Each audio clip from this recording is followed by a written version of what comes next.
Sanibonani guys, igama unqobile ngiphathela amazwibela e-homecoming ngomhla ka-16 March.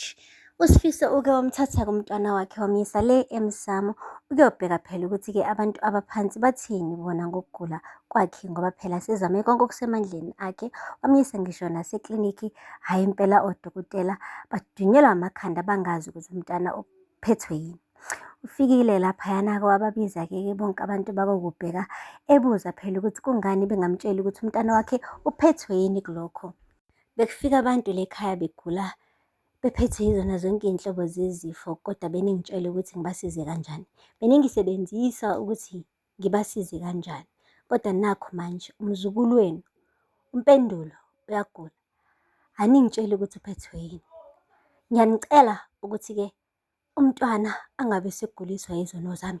Mekuthi yimina onecala, yini ningajezisi mina? Nimenzani umpendulo? Kusho bani? uSifiso guys. Lapho-ke kumane nje kwathi nya, kodwa kubonakala khona ukuthi cha, sengathi impela uSifiso yena useyazi ukuthi yini vele le yenzakalayo. Kodwa-ke wamane wabekezela ngoba nakho engafuni phela ukuthi iy'nsolo zakhe y'sheshe y'gqame. Akupheli-ke lapho guys. uMankanyane-ke uke wafika-ke endlini-ke wathi ukubheka umbhede wengane ebona ukuthi ngabe ingane isadlikiza yini noma cha. Hhayi kuthe kusanjalo nje uSifiso bekade naye ebhizi egqolozele ingane. Wahlala phansi-ke kumaboyi. Hhayi wamane wathi uSifiso, nkosikazi, wathi yini baba? Wathula kangaka, kwenze njani? Wathi ngiyacabanga la, ngicabanga ngalokhu kugula lokhu kuhlasela umpendulo. Wathi wathi uyazi, uyabona nawe ukuthi sizame konke kodwa impela azikho iy'mpendulo. Ngicabanga ukuthi umpendulo uyajeziswa la, ujeziswela izono zethu. Hayi bo guys, uthe suka lapho wathi uSifiso, ulaka lwabaphansi lolo. Angithi thina sinqabile ukwenza lento efuna uma. uMankanyane wamane wathi esebona ukuthi hhayi cha, kushuthi le nkulumo uyazi kahle kahle ukuthi iqonde kuphi. Wathi yabona nje, uma mina wangitshela ukuthi kumele ngithathe unkosikazi wesibili. Manje-ke njengoba ngingakwenzanga lokho, yingakho nje umpendulo esegula kangaka. Kwabe uyithintele guys. Wathi yabona nje, ngiyabona ukuthi wena vele uqambela abantu manje abaphansi uthi bona bafuna uzethu angene emagcekeni akuleli khaya, angene emshadweni wami, kanti wena ifuna uwena lento le. Usebenzisa ukugula kwengane yami. Sifiso, wenza sengathi iguliswa uzethu, ungabi khona kwakhe le khaya, kanti wena ufuna umfaka ngenkani. Yeyi ungazongijwayela kabi mina, ngithi ngithini kwena? Hayi bo guys, uMankanyane washiya uSifiso ekhamisile guys ukuthi kanti ushunqa kangaka ugirl mase kukhulunywa ngendaba kazethu. Yeyi uSifiso guys wamvusa amanxeba abe kade semile uqweqwe guys esilonda. Yabo isilonda mase sesiphola sesinanoqweqwe. Hayi bo uSifiso wamane wasicebula lolo qweqwe, savuka sasisho isilonda guys, ngokuphatha igama likazethu nokuthi kumele athathwe abe unkosikazi wesibili walaphaya kakubheka. Yeyi sazi-ke guys ukuthi uMankanyana uzoyithatha ayibeke ayimise kanjani le ndaba, ngoba phela mase siphume ngomlomo wakhe uSifiso kuchaza kona ukuthi usazocindezela ubhuti afose kuze kugcine kwenzekelile-ke intando yakhe. Guys akupheli-ke lapho. uMangcobo-ke naye bekade eyiphophotha-ke ekuseni elungiselela phela ukuya lapha emsebenzini ethaveni kamyeni wakhe-ke uShwabi. Uthe efika nje uShwabi wathi lalela, qhubeka uyiphophothe lapho, phophotha kakhulu.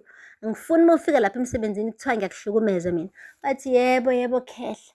Waqhubeka wayiphophotha. Wathi enzisisa kahle lapho. Wathi okuqala nje ngaba sikho la sikhona ukuba uvaze uhambe uyovula phela imilenze, uvulela abanye abafana. Ngaba sikho la sikhona angithi. Wathi mnyeni wami ngiyaxolisa bandla, ngingenza noma yini. Ngingangisho-ke counselling, kumele ngiye kwi-counselling ngokulungisa iphutha engalenza. Wathi counselling yani? Ngigula ngekhanda mina. Angiguli ngekhanda mina. Iphutha lakho lonke leli, phophotha ubuso bakho, phophotha. Guys Mangcobo abe ukhipha upowder, waphophotha ugirl.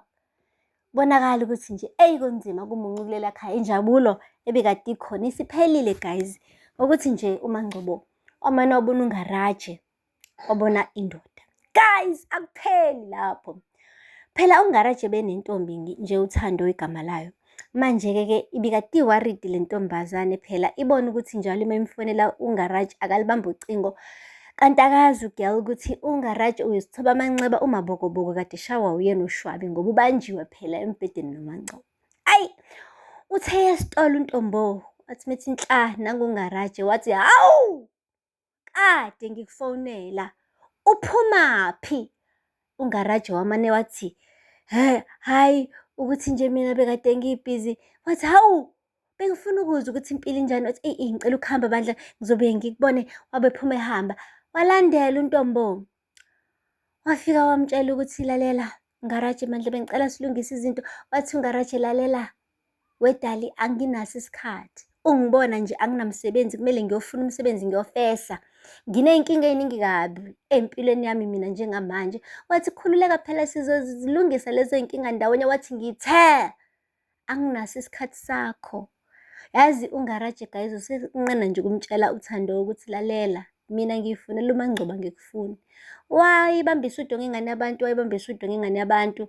Hhayi yaze yabona ukuthi yabo la ayimane nje iqonde ngqo kuShwabi iyomceba. Iyoceba uMancebo manje ukuthi akahlukane noNgaraje ngoba uNgaraje akasamfuni phela manje ngenxa yokuthi uthanda yena uMancebo. Fikile-ke wotshela uShwabi ukuthi lalela ukhuze unkosikazi wakho ahlukane noNgaraje wami. Kwasho kona ukuthi phela uShwabi useyayazi vele yonke indaba useze wafaka isibhaxi kubona bobabili wamane wamgxishisa okwenja uThando. Uthe meqeda lapho wahamba waye kumngane wakho uBramakhe Tavern eyosho phela ukuthi uneplani entsha yokubulala lenja le ewuyena uNgaraje. Usho kahle ukuthi hey, yazi lenja ngiyinika isibhaxo ngayinika isibhaxo ngayitshela ukuthi ngiqedile ngayo kodwa ngiyabona ukuthi ngicathi angiyishayanga kahle. Sekumele-ke manje ngiyishaye kungazweli enyameni kuphela kodwa kuzwele nasethanjeni ebese-ke ingapholi kuze kuyofika isikhathi sayo sokufa. Imagine guys uShwabi esho wonke lawo mazwi eshwabelela uNgaraje. Ngenxa yokuthi nje kufike uThando wazi ukuthi cha uNgaraje usanamathele kuMancebo. Guys, uNgaraje ngiyamdabukela. Ngiyamdabukela ngoba ngiyabona manje ukuthi yena uyitshela ukuthi hhayi uphunyukile ogibeni kanti hhayi usemane wahukheka kakhulu ekugubeni. Yabona-ke manje imande ebambekile kunokuxhaka kaShwabi. uShwabi ufuna ukumudla mfele guys. Yeyi, nokuthanda iy'nto zabantu kuyahlupha ngoba ukube nje akavaze ejikise ihlo abuke unkosikazi womuntu ngabe u-right uNgaraje, ngabe usasebenza, ngabe akekho mabokoboko ebusweni, ngabe nje hlampe usay'qhubekela kamnandi naye uThando wakhe lo osebenza lapha eklinikhi lase okuhambeni owunesi, ngabe nje impilo imnandi. Kodwa-ke ngoba ihlo guys, ihlo hayi impela liyayenza indaba. Guys, aphela lapho-ke amazwibela namhlanje. Ningakhohlwa ukusubscribe, nilike, nikhomente. Until next time, bye. Sanibonani guys, igama uNqobile nginiphathela amazwibela eHomecoming ngomhla ka-16